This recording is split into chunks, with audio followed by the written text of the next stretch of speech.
দেখুন, তৃণমূলের দাবি ছিল গত 6 বছরে যে সংস্থা তাদের 360 ডিগ্রি এন্ড টু এন্ড ক্যাম্পেনের দায়িত্বে আছে, সেই আইপ্যাকের যাবতীয় নথি ইডি রেড চালিয়ে বেআইনিভাবে বাজেয়াপ্ত করেছে। সেই নথিগুলো সংরক্ষণ করা হোক, রাজনৈতিকভাবে সেগুলো যেন কোনোভাবে ব্যবহৃত না হয় বা কোথাও প্রকাশিত না হয়। আজ ইডি কোর্টে আরও আরেকবার জানিয়ে দিল যে তারা কোনো নথি বাজেয়াপ্ত করেনি, কারণ যাবতীয় নথি মমতা বন্দ্যোপাধ্যায় এসে সেই নথিগুলোকে তাদেরই ভাষায় ফোর্সিবলি রিমুভড, সিজড অ্যাওয়ে, কনসিলড এবং স্টোলেন। মাননীয় বিচারপতি শুভ্রা ঘোষ বললেন যে তৃণমূলের মামলাটা যেটা ছিল রাজনৈতিক নথি এবং তথ্য সংরক্ষণের মামলা, এখন ইডি যখন বলছে যে তারা কোনো নথি সংগ্রহ করেনি, তাহলে এই মামলা তাকে নিষ্পত্তি করতেই হবে। আচ্ছা, দ্বিতীয়ত, ইডির করা মামলায় ইডির মূল অভিযোগ ছিল যে মমতা বন্দ্যোপাধ্যায় পুলিশ নিয়ে এসে নথি ছিনিয়ে নিয়ে চলে গেছেন।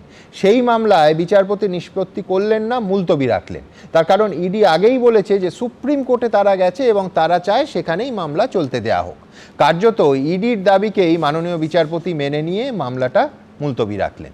আমি এখানে বলে রাখি যে আগামীকাল সকাল 10:30টায় সুপ্রিম কোর্টে এই মামলার শুনানি শুরু হবে মাননীয় বিচারপতি প্রশান্ত কুমার মিশ্র এবং মাননীয় বিচারপতি বিপুল পাঞ্চলির এজলাসে।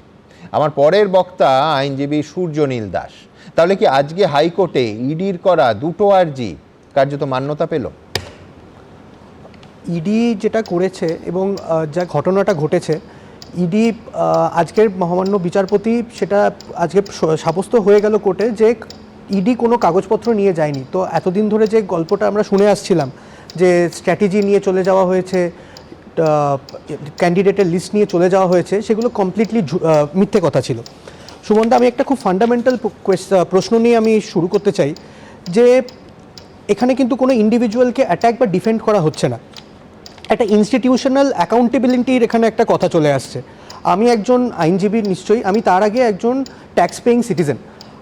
সেটা যখন আজ যে ঘটনাটা ঘটেছে সেটা যদি আমরা ইমোশনাল লেন্স দিয়ে দেখি তাহলে খুবই মনে হবে যে একটা বিশাল বড় একটা ঘটনা ঘটে গেছে, কিন্তু যদি কনস্টিটিউশনাল লেন্স দিয়ে দেখি তাহলে কিন্তু পিকচারটা অনেকটা ক্লিয়ার হয়ে যায়। প্রশ্নটা একটাই দাঁড়াচ্ছে যে লফুল ইনভেস্টিগেশনের সামনে কি যেটা এক্সিকিউটিভের পাওয়ার, মানে chief minister is the head of the executive in the state, সেই এক্সিকিউটিভের পাওয়ারে কি পাবলিকলি এরকমভাবে একটা কনফ্রন্টেশনাল জায়গায় গিয়ে কি কোনো চিফ মিনিস্টার হোক কি আদরণীয় প্রধানমন্ত্রী হোক, কেউ কি করতে পারে এটা? আজকের দিনে ইডির আমরা স্টান্সটা দেখে এসেছি ফ্রম দ্য ভেরি বিগিনিং যে তারা কোর্টে গেছে, তারা কোর্টের দ্বারস্থ হয়েছে, সেটাই দেখায় ডিসিপ্লিন, একটা ইনস্টিটিউশনাল ডিসিপ্লিন।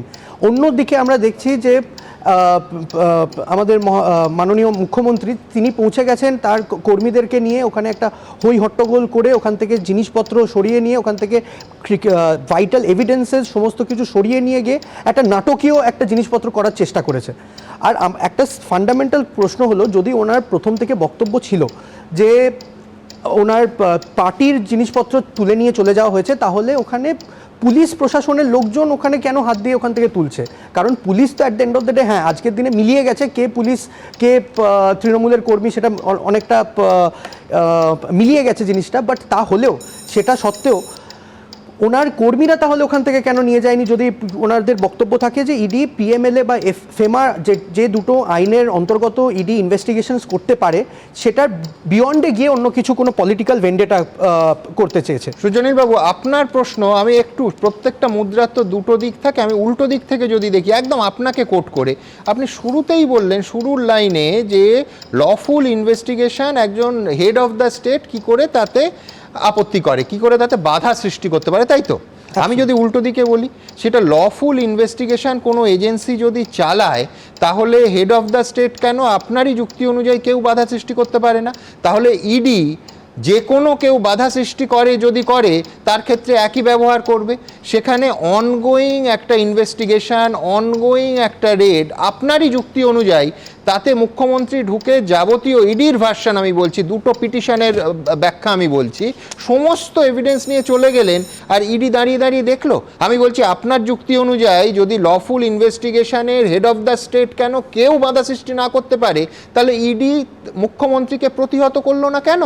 এই প্রশ্ন উঠবে। Suman da, coming back to the same point, যে কীরকমভাবে ইডি রেসপন্ড করেছে এই পুরো ঘটনাতে এবং কিভাবে মাননীয় মুখ্যমন্ত্রী রেসপন্ড করেছে এন্টায়ার ঘটনাতে।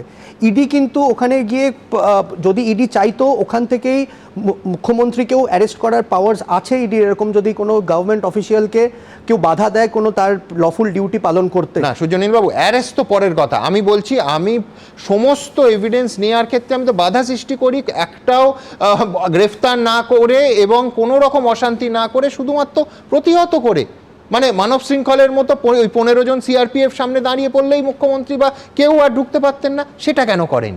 এটাই হচ্ছে কনস্টিটিউশনাল ইথোস এবং কনস্টিটিউশনাল একটা রেসপেক্ট দেওয়া, যে রেসপেক্টটা আজকের দিনে বাংলায় আমরা থেকে আমরা ভুলে গেছি যে অ্যাকচুয়ালি কনস্টিটিউশনাল রেসপেক্টটা কী হয়।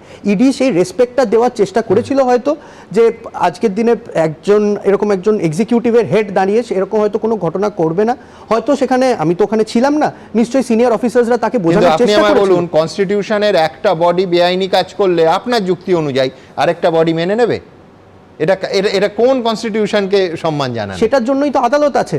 যদি তৃণমূল কংগ্রেসের এই অভিযোগটা থাকতো যে তাদের কোনো পার্টির নিজস্ব জিনিসপত্র নিয়ে যাওয়া হয়েছে, তারা এই নাটকটা না করে তারা কোর্টে যেতে পারতো, কোর্টের দ্বারস্থ তো তাদেরকে হতেই হয়েছে। কোর্টে গিয়ে আজকের কি জানা গেল, ওনাদের এত যে অ্যালিগেশন যে আমাদের কাগজ নিয়ে গেছে, ইডি এসে তো দেখিয়ে দিল যে নীল সিজার লিস্ট, তার মানে কিছুই সিজ করতে পারে দেখানো। আবার এই রকম নয় তো যে কোর্টের এই মামলাটার এমন একটা সিচুয়েশন তৈরি হয়েছে, এই মামলাটার জন্য ঘটনাবলী এই মামলা অবধি ঠেলে কিনা আমি রাজনৈতিকভাবে তার অপেক্ষা করছিলাম। আমি বলছি যে দেখুন, এর উত্তর তো আমিও জানি না, আপনিও জানেন না, এই বিতর্কে বারবার এই প্রশ্নে আসবে। এবিপি আনন্দ, এগিয়ে থাকে, এগিয়ে রাখে।